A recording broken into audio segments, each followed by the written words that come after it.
Hi, folks. This is Mark by Mark A. Foster, Ph.D.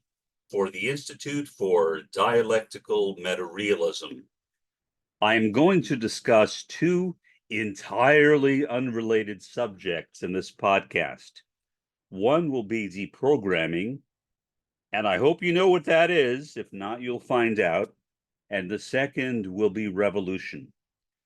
Let's start with deprogramming. If you are as old as I am, maybe a little bit younger, and I'm 68, you know what deprogramming is. It was a very popular thing. It was covered in all the newspapers at that time. The most common personality identified with it was a fellow named Ted Patrick, who seemed to spend his life going in and out of prison or jail, I'm not sure which, for breaking the law. What was he doing? He was kidnapping people. Yeah, you don't kidnap people and get away with it, or at least you shouldn't. And Ted Patrick did not get away with it. Now, what was he doing? Well, he was supposedly reverse brainwashing people. You heard me right. He was supposedly reverse brainwashing people. Now, the concept of brainwashing can be traced back to numerous sources. The most common one is Lifton, and he developed something that he called thought reform, or occasionally nicknamed brainwashing. And it was based on the idea of what happened supposedly to POWs in North Korea during what is sometimes called America's Forgotten War, the Korean War, when POWs were held in camps and were supposedly brainwashed into believing that that North Korea was right, that Korean Juche ideology was correct, and that American ideology, American nationalism, patriotism, and so forth were entirely wrong.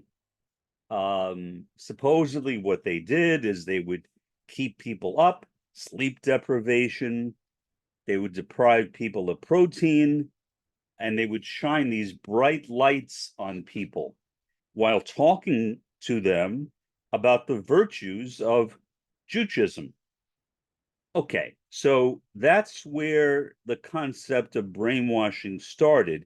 Literally, brainwashing is a translation of the Korean word. Now, I don't know what the Korean word is, but apparently it is where the term brainwashing comes from. Problem. Brainwashing did not work. It did not work. Meaning that when these POWs returned back to the US, they did not believe in Juche ideas. They didn't. Now, many of them were certainly experiencing what at that time was called shell shock, what is now more commonly called PTSD or post-traumatic stress disorder. The term PTSD did not exist back then, but that's certainly what they went through. I would assume that many people who fight in a war would experience PTSD. It is not a situation that I would want to be involved in, certainly, especially as an autistic. But these people were, and they were subjected to all this constant sleep deprivation, intense lights being shined on them, etc. And the objective was to make them believe that North Korea was right and the United States was wrong. But again, it did not work. That is the one thing which the American popular culture seems to have forgotten. It did not work. I can't say that enough times. I would tell that to my students repeatedly. Brainwashing did not work. And yet, it has become so much a part of American popular culture that most Americans, when asked in surveys, do you believe it is possible to brainwash someone? They will say yes, but they are wrong. No, it is not. You cannot brainwash somebody. Now, can you convince somebody to accept ideas temporarily under torture? Yes. Can you make people say something under torture? Yes. But when they are no longer being tortured, will they continue to believe what you told them? No. In other words, brainwashing doesn't work.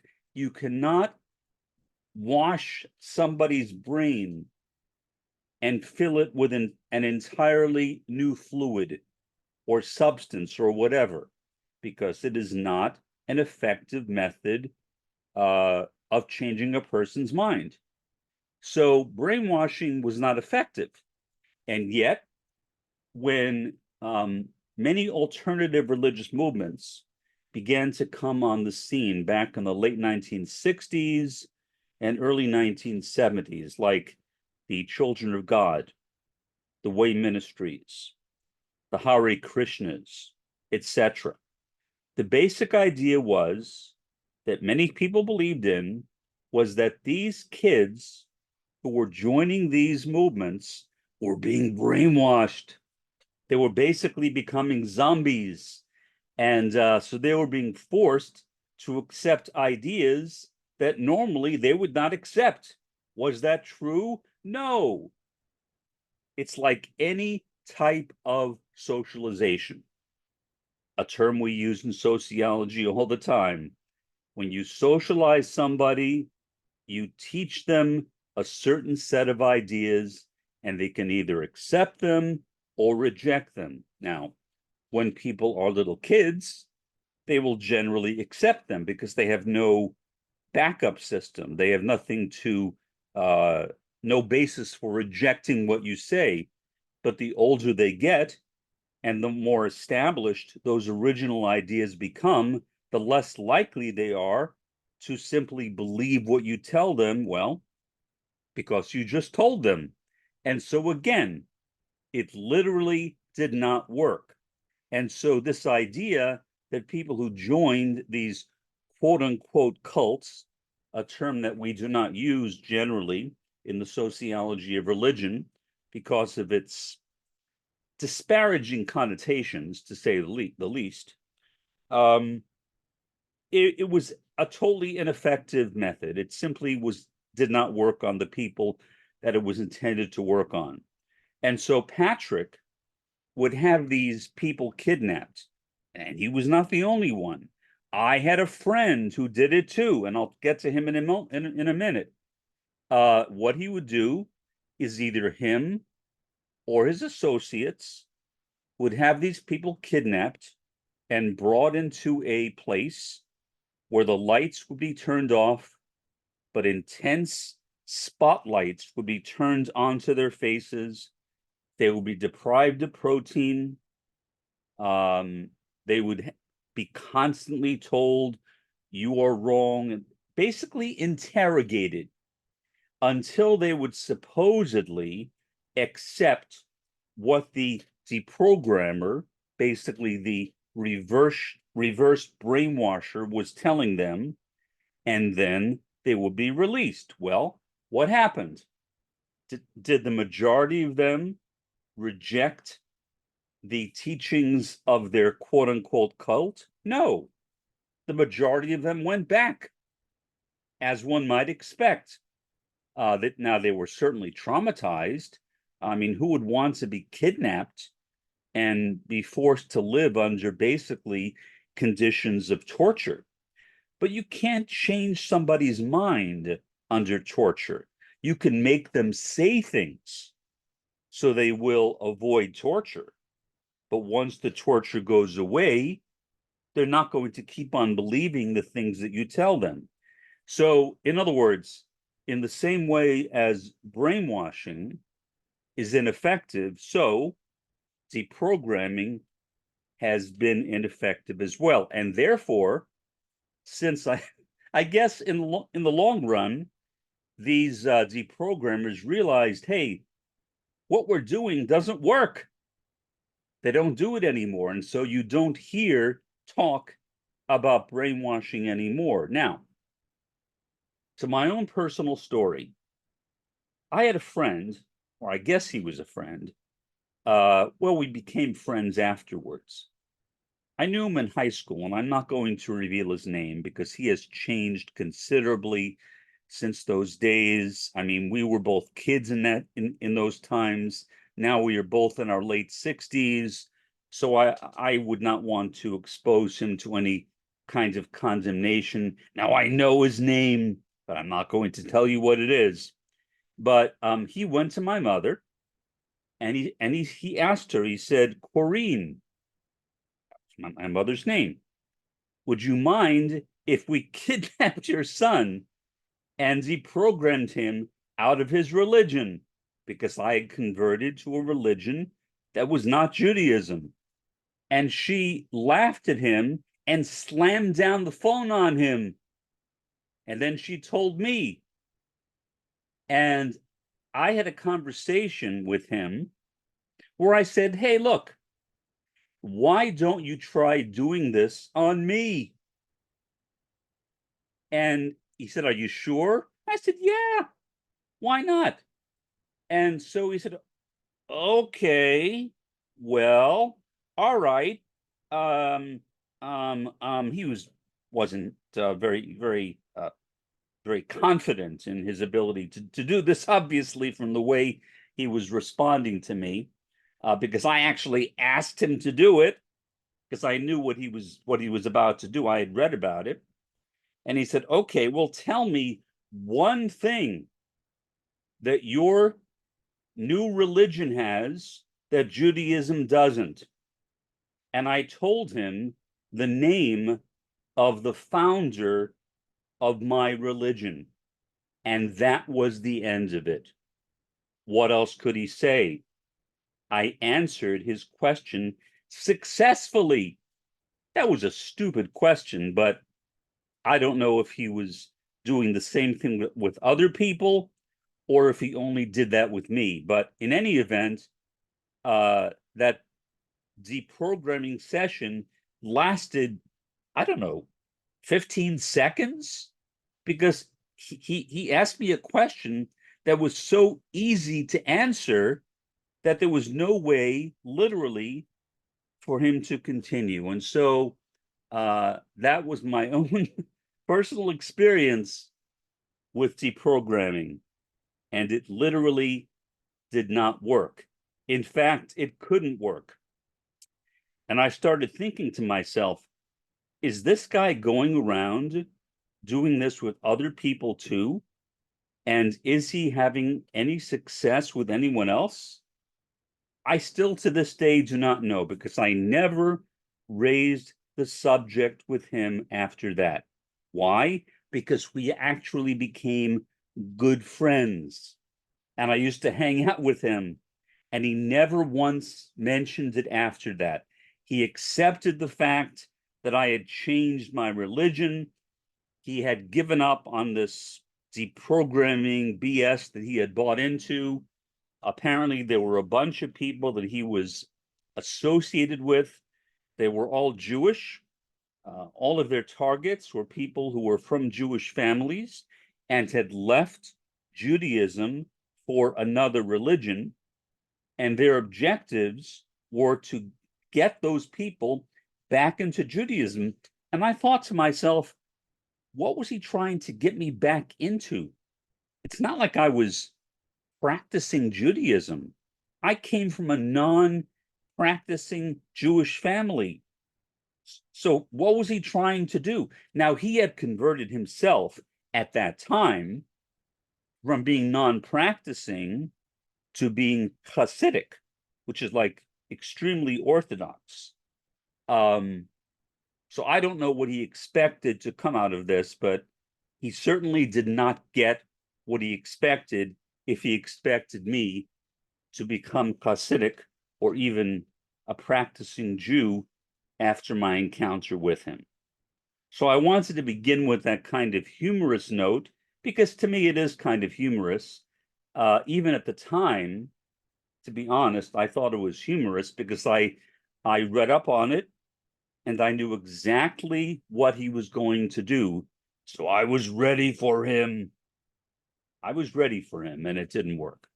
Now, let me get to the main topic that I wanted to discuss, which has nothing to do with either brainwashing or deprogramming. And that is the subject of, are you ready? Revolution. Yes, revolution. Okay.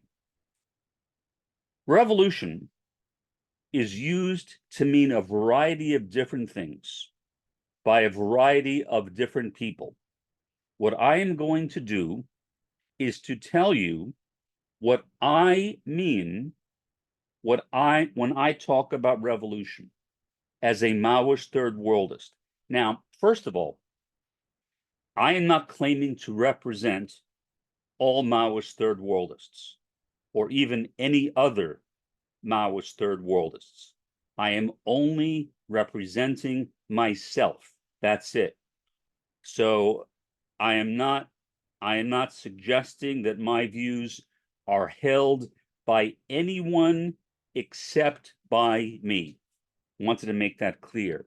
So there's no official doctrine or ideology of Maoism third worldism that is accepted by all Maoist third worldists. I know a lot of Maoist third worldists, and many of us believe in entirely different sets of ideas. And I am no different. I'll say that again. I am no different. Okay. Okay, so basically, to me, since I am a Maoist third worldist and not a first worldist, but I call myself a revolutionary. So where does that leave me? Well, I have to figure out some way to practice revolution in the first world, even though I don't think that revolution will begin in the first world. Now, if that seems like a contradiction to you, you are not alone. It's not. It's actually not a contradiction, but it may seem so superficially. In other words, actual revolutions, if there will be any, and I hope there will be in some parts of the world, will not occur, in my view, here in the first world, here in the land of the US or the empire. So what is my revolutionary activity? We come back to that word, which you are probably tired of hearing me say, conscientization. Paulo Freire's concept of critical conscience or consciousness raising. That's because Freire was using the French word conscience, which is spelled exactly the same as the English word conscience. But in French, there is no separate word for consciousness. So the French word conscience can be translated as both conscience or consciousness. And I would argue that Paulo Freire intended both. He was referring both to conscience raising, meaning the raising of our moral compass, and consciousness raising, meaning the raising of our awareness, so that we are aware of what's happening in the world, and we are aware of what we need to do in order to bring about transformation in the world. So in doing my podcasts, yes, like the one you are watching, I am trying to do revolution, meaning I'm trying to instill in people revolutionary ideas, communist ideas, and I hope, but I don't know, but I hope that these podcasts are being watched by at least some people in the third world. That may not be the case. And I am open to that possibility or even that likelihood. In that case, I hope that at least my ideas, whoever hears them, will spread them around, and they will become a part of the ether, so to speak, so that other people in the third world will learn about them indirectly. Indirectly. That would be fine with me. Why? Because I do not want credit. I don't want any credit at all. I want no money. I want no credit. I want no power. I want no prestige. I want nothing. Nothing. Absolutely nothing. All I want is to help other people. And so to me, revolution in the first world is conscientization. Another way I do conscientization is by walking around dressed like a nut. Well, by dressed like a nut, I mean dressed like I'm dressed right now. You see my t-shirt, okay? Right over there. It's a if I can read the thing, um Marx was right. Yeah, there it is. Marx was right. And then my Antifa cap on top of my head. This is actually the first time I have worn this particular anti-fat cap. Now, the problem is no one has ever stopped me here in the Rio Grande Valley of Texas to discuss this with me. I mentioned that to somebody recently, and they said, yeah, here nobody cares, because there are so many people who do some really weird, even dangerous things that nobody pays any attention. I remember when I lived in Kansas up until about a year and a half ago, occasionally somebody would walk up to me and initiate a conversation. Somebody even once walked up to me when I was in a Panera's restaurant and said to me, "Oh, you just dropped this," and handed me a $10 bill. And I said, "Oh, thank you." Then I thought, wait a minute. I don't carry around money, only credit cards. And so I turned around to find him, but he was gone. I wasn't sure how to feel. I thought to myself, well, I guess in a way it was a compliment, but in another way, it made me feel like a charity case. But I thought, well, I suppose it's just that he was expressing approval for the fact that I was wearing an anti-fat cap. Not this one, another one, but I was wearing an anti-fat cap and he liked it. So he wanted to give me a contribution. Okay, I accept that. All right, so doing that in Kansas worked. I even met another commie. I did in Kansas by wearing my commie clothing. Somebody walked up to me. He said, "Oh, I'm a commie too." And we sat around and talked for about an hour. It was a nice conversation. I met a few anarchists through that too. I mean, it was nice in Kansas because in Kansas, people were not afraid to walk up to you and talk to you. People here seem, I guess the word is reticent, shy, maybe terrified. I don't know. Maybe terrified is the right word. Nobody walks up to me and says anything except when I'm right around here in my condo complex. When I leave my condo complex, other than when I'm in a store dealing with a merchant or in a restaurant dealing with a server or a cashier, nobody ever talks to me. Why? Why? I don't know, but they don't. So I've accepted that. So is wearing clothing conscientization here? I guess not.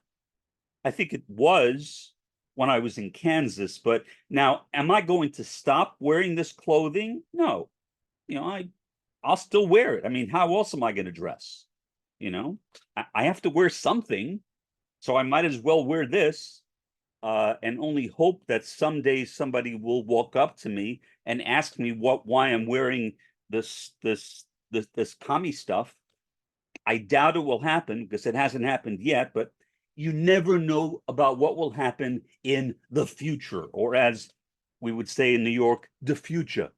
You never know what will happen in the future. So I hope that at some point in the future, somebody will ask me that. So those are the two ways I have done conscientization.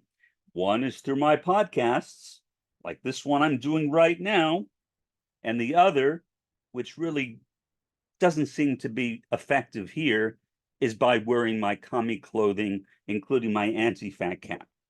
So basically, that's what I see as my personal revolutionary activity in this area, because I don't know what else to do.